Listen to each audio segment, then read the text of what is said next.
So, like I said, back in and this is how they do this. Like I said, it's definitely corrupt government. And I'm gonna tell you, I posted my other video, corrupt government killed Vanessa Guillen, and I'm gonna stand on that because they're trying to do the same. And I read the story. I was in the service when she was, the time we had assemblies about her. We were called together like by the thousands to sit in briefings about the killing, and in particular they wanted to ask questions of how they can improve to avoid something like this, because you have to understand, if anybody who is not aware of the Vanessa Guillen U.S. soldier who was killed in Fort Hood, Texas, you have to understand just how gruesome and blunt and simple it is. A tough box, military grade, stowaway type storage container bins, right? The armory room where the weapons are held, cleaned, and maintained.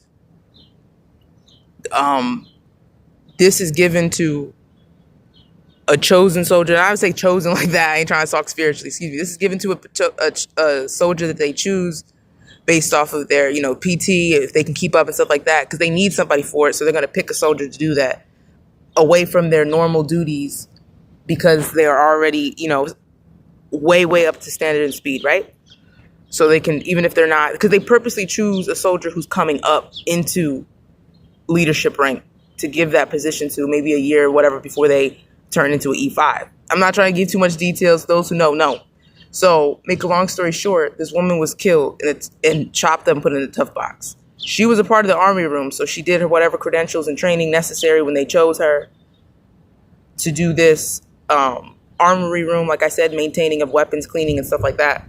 But you're under an NCOIC, a sergeant in charge, whatever you want to call it. Simple put, right? Day off, called in. Mind you, I worked in the service when this girl was there too. Called on her day off in. One individual was a male soldier who she already was making complaints about having harassed her. They have these services. I told you, it's nonsense. It's really damage control. It's really damage control. Because they want to know who's going to speak up, who's going to snitch. So they say. They killed that woman. I'm telling you.